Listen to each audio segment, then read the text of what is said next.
Kerry. Yeah. Sorry about that, dude. No problem. I'm setting up, Journey's coming to town, and I got to set up an interview with Neil Schoen, and, I just found out I'm doing it, right after I'm done talking to you. Oh, well, tell him hello for me.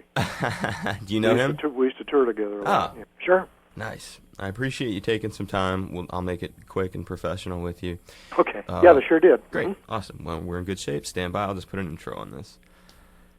It's KPOI 105.9, The Big Kahuna, Honolulu's only classic rock, the Workforce Afternoon. Dave Lawrence with you, and appreciating getting to have you on board with my show and listening and being a part of things.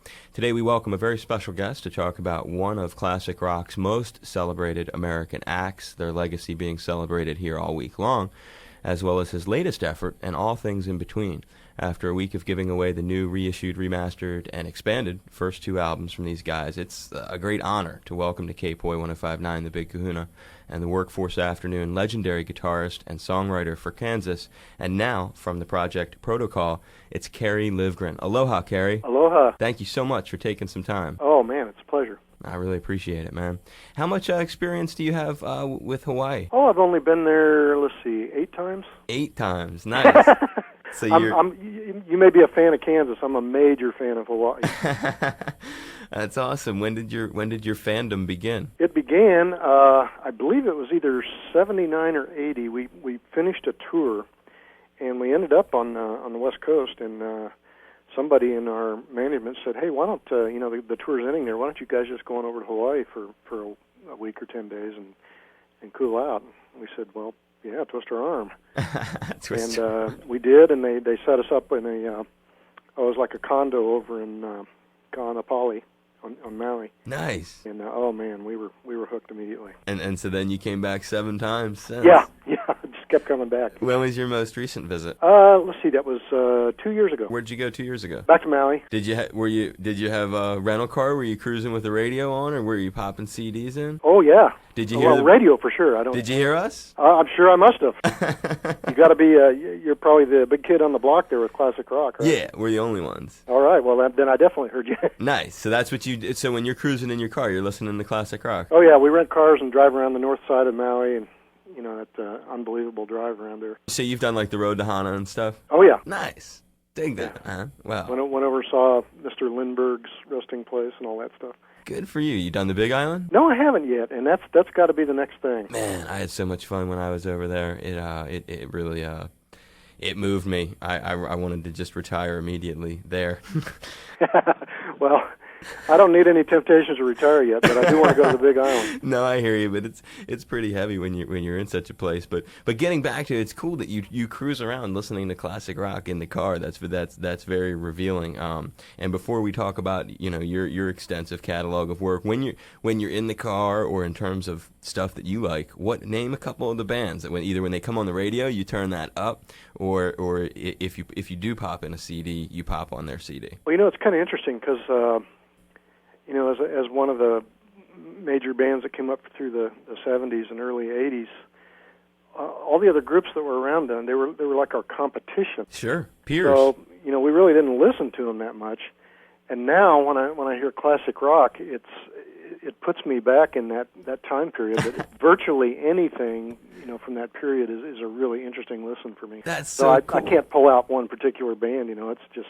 But you like the format then of classic rock? Yeah, I'd have to say it's kind of difficult for me to be objective because, we were a part of it. Sure. And so it has a different connotation or a different meaning. But I think that's what's so fascinating about it is I've had the same discussion years ago. Even this was 4 years ago with Ozzy Osbourne and his wife Sharon about classic rock. And it's not something that they advertise a lot, but Ozzy himself sits around and listens to Bad Company records and stuff. Yeah.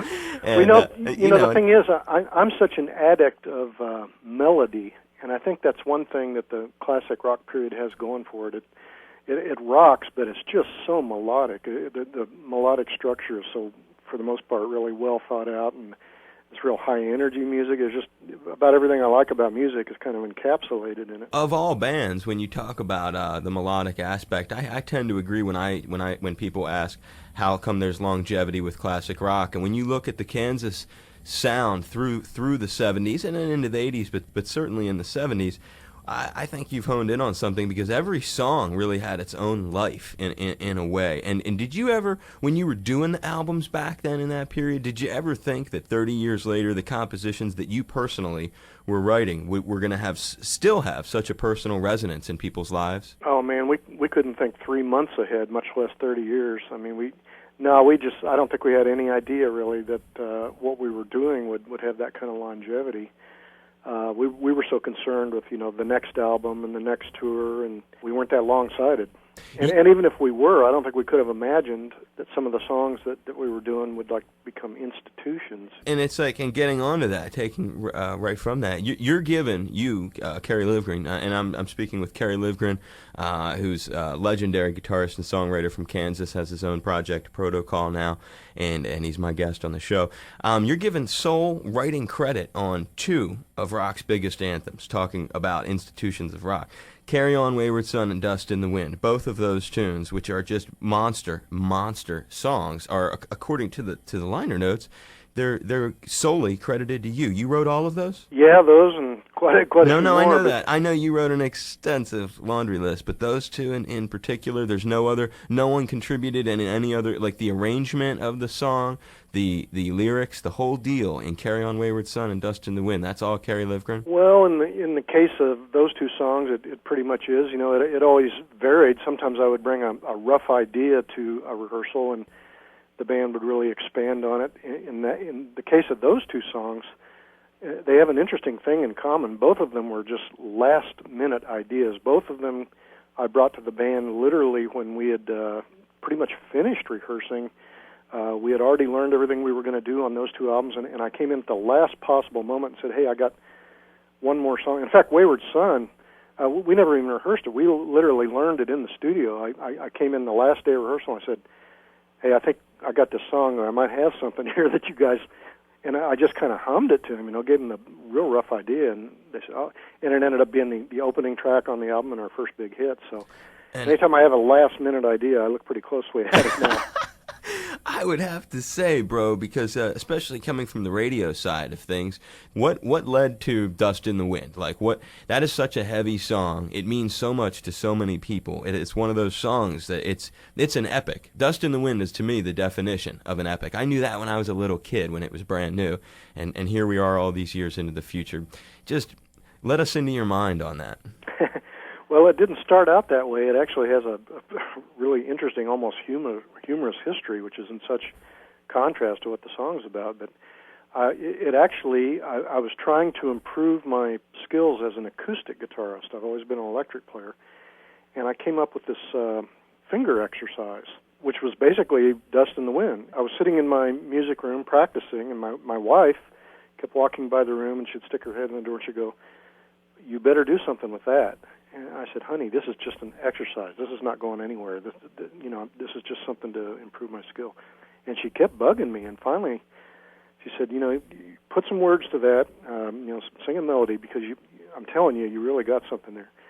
So I happened to be reading a book of Native American poetry, and I don't remember which one it was, but there was a particular poem I was reading that was alluding to the fact that our life here, our physical life, is just this brief thing, and also the book of Ecclesiastes in the Bible. It says all is vanity, and for some reason that just seemed to go with that melodic line. So I threw it together, and literally threw it together, and again came in the last day of rehearsal, and the guys were all there, and Kansas is this big, progressive, heavy rockin' band. Yeah. And I walk in with this acoustic guitar and say, okay, Vicki says, my wife says I need to play this for you guys. And so I sit down and I played the song for them on the acoustic guitar, and I sang it, which if anything was going to kill the song, that would be it. And I looked up when I was done, and the guys were all just kind of had this blank look on their faces, and they said, where has that been? I said, what do you mean, you like that thing? And they said, absolutely, we got to do this. And I literally wrote the string arrangement in a motel room down the road from the studio, because I was trying to think of a way to include the violin in the song, and we were doing a session that afternoon, and I just wrote out those string lines in a motel room in Nashville. Damn, dude, that's so amazing to hear it right right from you, the very origins of it. How many takes when you went to lay down Dust in the Wind did it take? Like, is that something? I don't remember it being a lot. It's almost one of those things. If you labor too long and too hard and too meticulously over you beat songs, it out of it. Sometimes, yeah, you lose the feel. And the band was so fired up for both those songs, Wayward Son and Dust, that we just kind of flew right through them. I don't remember how many takes, but it wasn't very many. Right. In fact, Dust in the Wind might even be a first take. I'm not sure. Really? It's an amazing song. And Kerry, let me throw that down, Dust in the Wind, and then we'll come back and talk some more and wrap it up. Is that cool? That's cool. Awesome. It's a very special guest, guitarist, songwriter Kerry Livgren of Kansas, and now Protocol. And we'll hear more about both projects coming up after we enjoy Kerry's song that he wrote, a massive classic rock anthem from Kansas, Dust in the Wind, on KPOI 105.9 The Big Kahuna, Honolulu's only classic rock. One of classic rock's absolute biggest songs, and it's truly an honor to play it during an interview with its author, Kansas, Dust in the Wind, on KPOI 105.9 The Big Kahuna, Honolulu's only classic rock, the Workforce Afternoon. Dave Lawrence here. My very special guest today, helping us wrap up a week of celebrating the legacy of Kansas, is a guitarist and songwriter the world can thank for classics like Dust in the Wind and Carry On Wayward Son, the great Kerry Livgren, who also now is in Protocol, a project we will be discussing coming up as well. Kerry, it's a pleasure to have you on the show. Thank you for being so available. Really glad to be here. You're the man. I'd rather be there. And believe me, dude, I'd rather have you here. How much impact did you guys have on? There's a whole slew of stuff that has worked its way out into stores that relates to Kansas these days, and among them the first two records reissued, remastered, and expanded, and the 30th anniversary collection Sail On. Were you guys? How did it work with the label having the control of that stuff and the band being the authors? Well, I guess the band always kind of had a different vision of the band than the label had for us, and that's often the case. We were always under a lot of pressure to write hits, and Kansas kind of set out to really, we were a musicians band. We really kind of felt like we had something to prove in terms of doing a whole new kind of music that you couldn't even define, and kind of go play, like Star Trek, go places no man has gone before. And so there was this constant tension between the commercial side of the band and that progressive side. And in a way, that tension between the two is kind of what made the whole thing really work, I think, because we were able to satisfy both those things. I think maybe the lasting impact of the band in terms of the influence we've had on other musicians may have more to do with the progressive side of it, because we have a tremendous number of other musicians that really respected the band Kansas for what we were doing. And look to you guys as pioneers in that, without a doubt. But I was saying more like, were you guys able to have influence in the way they laid out the tunes for the box set Sail On? Were you able to?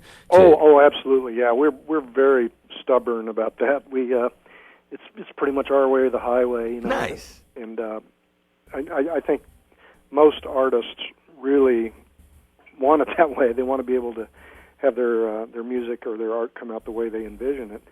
And so we were never really dominated by other influences. It was all pretty much the way the band wanted it. And especially these reissues, the second time around, you really get a chance to make them sound the way you want it. I tend to like that about these. Everything you just said. I mean, this second time around, it's like you guys really are like, okay, what do we have in the vaults? How can we really make this better? And I like that with the bonus live tracks on the end of these and the notes and stuff. Yeah, you always throw some extra things in, and plus the technology now, we're actually able to take the recordings that we did back then and make them sound even better, so that's always a good thing too. And do you have personally in your vaults at home like unreleased songs that were recorded in the mid and late 70s by Kansas that are just yours and that the label basically doesn't have access to? There's a few of those. Over the years we've kind of raided the vaults and pretty much used that stuff. Got most of what we want people to hear out there. I get you. I've got a whole rack full of live recordings of the group from just dozens of different shows we did through the 70s. Soundboards 80s. and stuff? Yeah, sound mixes, soundboard mixes. Nice. And, tons of that kind of stuff. I don't know how much of it will ever see the light of day. Probably in some museum after we're long gone. Well, or you think of a way. I always like to encourage, do a lo-fi label, make it available somehow, figure out, The Who, every single show you can get at themusic.com. You go there, you pay $33. Right. And you'll get the soundboard of the show. And as Roger said, his voice could be going out that night. Pete could be hitting a bum note, whatever it is. Yeah, you never know. You get the real raw deal doing that. And you could do the same. I'm just saying, conceptually, I would look at your archives not as something that I would rather not wait until Kerry Livgren's gone to know about that myself. I think it would be much cooler if you guys somehow found a way to do a label like Kansas Live or Livgren Live. You could have, and then you could incorporate other stuff. I might rather wait till I am gone for people to hear some of this stuff. There's a reason why we haven't put it out there.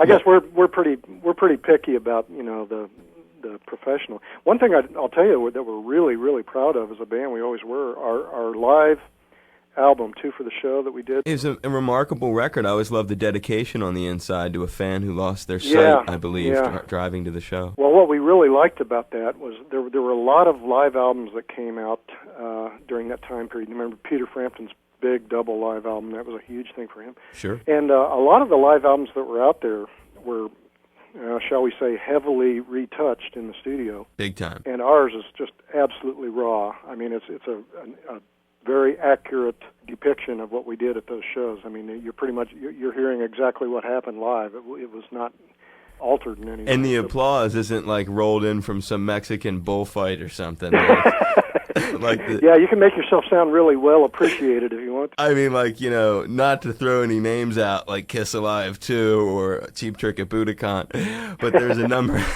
number of records out there. It's like a whole different country's applause is in the background of the songs.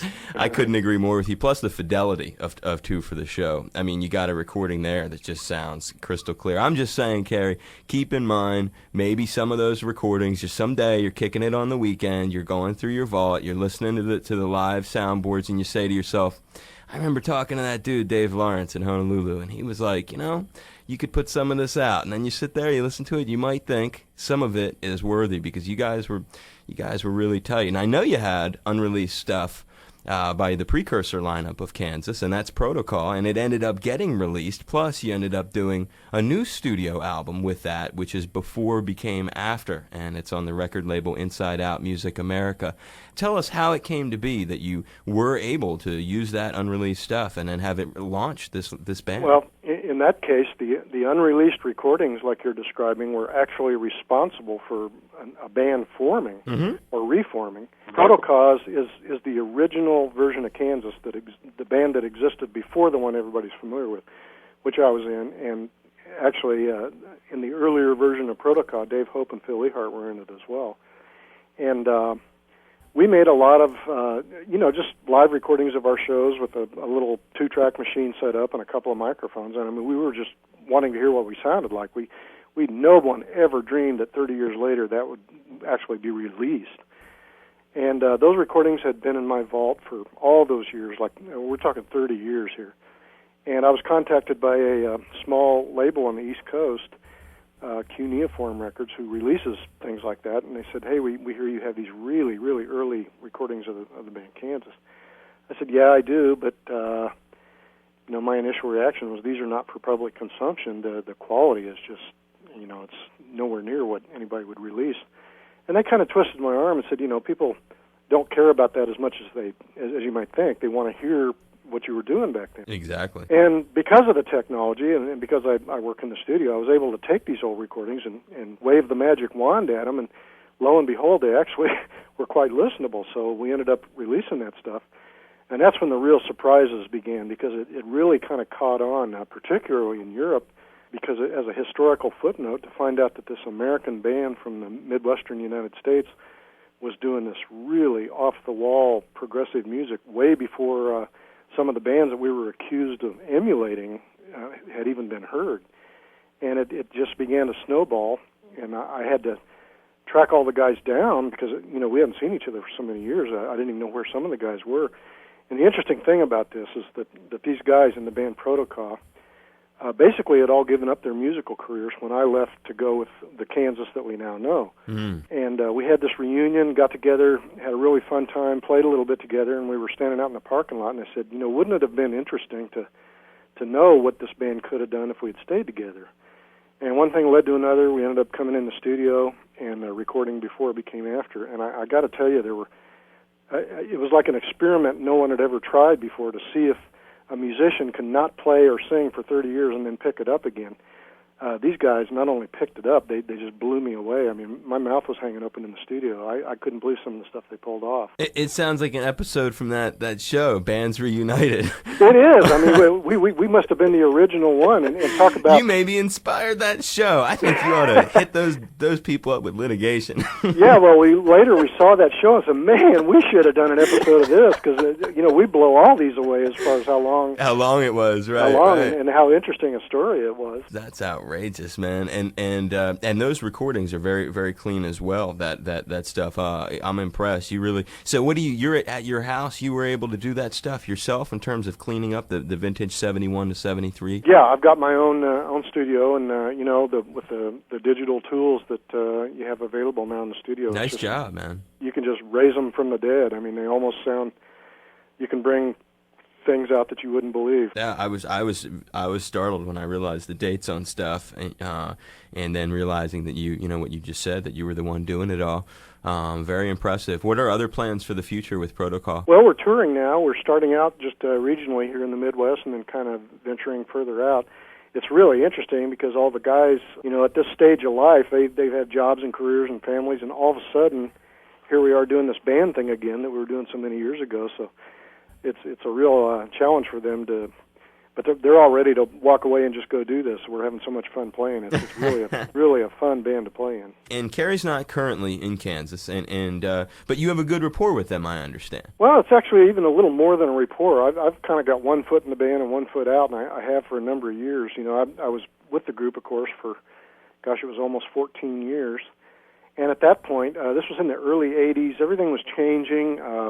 Steve Walsh had left the band, Robbie Steinhardt had left the band, and I kind of felt like, this really isn't Kansas anymore, so finally I left, and at that point I was really ready to do something else, and I did my Christian band, AD, did that for 4 or 5 years, and then I did a number of solo projects, and then, of course, the most recent thing is Protocol, which now I'm back in a band again, which I haven't been, but I still go do shows with Kansas, and I work with them on their albums. In fact, the most recent Kansas album, Somewhere to Elsewhere, the whole thing was recorded here in my studio, and I wrote the entire album. Yeah. I knew that you guys had that sort of, that's what I wanted you to get at. So you wrote everything on that? Yes, I did. Wow, man. So that's really, so you are currently, though not in Kansas, you do have more than just a good rapport with them. I mean, you're working with them. Yeah, I guess the best analogy is I'm the Brian Wilson of Kansas. I'm the guy that writes and stays home in the studio, and they go out and tour. Damn. Kind of like, what's his name in Earth, Wind, and Fire does that now, too, right? Yeah. Maurice White, right? Maurice White, that's right. That's the dude who, stays home and writes. But anyway, so that's cool, dude. And I did want to give a little plug. When I was a kid, I was a very little kid, and I had you had an album called, and Seeds of Change? Is that what it was called? Yeah. Is that yeah, that was my first solo album in 1980. Yeah, and it had, I remember it had Dio, Ronnie James Dio on a Ronnie couple Dio, cuts, right? Yep, good and friend of mine. A real prog rock sounding one, and then something about The King, I remember. Yeah, To Live for the King. To Live for the King, and then what was the other one called? Mask of the Great Deceiver. Yeah, dude. That stuff was happening. I remember that. I was very, very into that. I got it because of the album cover. Yeah. I thought the cover looked so cool, and I knew, I was like, this dude from Kansas, got to be rocking. I always liked that a lot. Good stuff. Yeah, those sessions with Ronnie Dio, that was some of the most awesome sessions I've ever been in. That guy is just unbelievable. And he's singing Christian rock. Yeah. And I mean, that's what, when you listen to the lyrics and stuff, I think it defies the image of Dio, certainly. Yeah, it was a bit of a contrast for him. Yeah, absolutely. Well, Kerry, I just want you to know we'd love to get you out here, and whether, whatever it would be, maybe because your rapport with Kansas is so fantastic, perhaps it could be, maybe a Protocol Kansas gig. Would you ever tour together like that? Or I'd love to if the opportunity ever came up, absolutely. You never know what kind of cool thing it could be. Well, know that you got the welcome wagon out here. and we'd really be into having you come out and do a gig here in Honolulu. That'd be fantastic. And is there a web address we can plug? Yeah, there's a couple of them. My site for my record label is www.numavox.com. That's Numavox. And, of course, you can go to protokaw.com, Protokaw, and find out what Protokaw's up to. Nice. You're the man. Folks can look for the Kansas first two albums, remastered in stores now, Kansas and Song for America, and the 30th Anniversary Collection Sail Away 3-CD set, or Sail On, 3-CD set. And all of these are epic legacy releases, and Protokaw's Before Became After on Inside Out Music America is also out. And a big mahalo to Kansas's Kerry Livgren for being so generous with his time here on KPOI 105.9 The Big Kahuna. Thank you so much, Kerry. My pleasure. And if you'd be willing to do those IDs, how was that? Was that cool? That's very cool. Was that interview okay? It was great, man. Did a great job. Good to know. Just out of curiosity, I mean, I'm young, and I've admired your work for a long time. So it's crazy to get to talk to you. Like I said, I was just a little kid when I got that record. That's great. Yeah, dude. We're rolling anytime you want. Okay. And do you have any questions on any of that stuff? As long as I get the Hawaiian words right, I think I'll give it a try. Tell me if I got them right. You got it, brother. Go for it.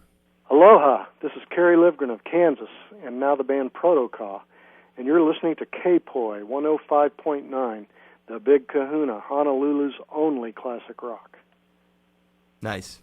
Okay. Number 2. Aloha. This is Kerry Livgren of Kansas, and now Protokaw, and you're listening to the one and only brother, Ed Kanoy, on KPOI 105.9, The Big Kahuna. You're an animal, Kerry. Love it. Here we go.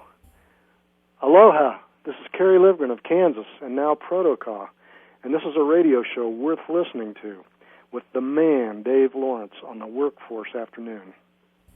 Nice. This is Kerry Livgren of Kansas, and now my new band, Protokaw. And I know we're all having a good time here with Dave Lawrence's show, but let's not get carried away and forget a good thing, because look at that. I do believe it's 4:20. Dude, you rock so hard. If you were here, I'd be high-fiving you. That's called playing the game and doing it right. You're such a pro. I'm impressed. Okay. And that's it? Are we good? We're good. You be well, and I mean it. If you ever need anything, have your people look me up. If you're going to come through town, if you guys need help with a gig, or you're on vacation, by all means, Kerry, reach out. I'd be happy to do anything you need. I'll do that, man. Be safe. Thanks a lot. Aloha, brother. Bye-bye.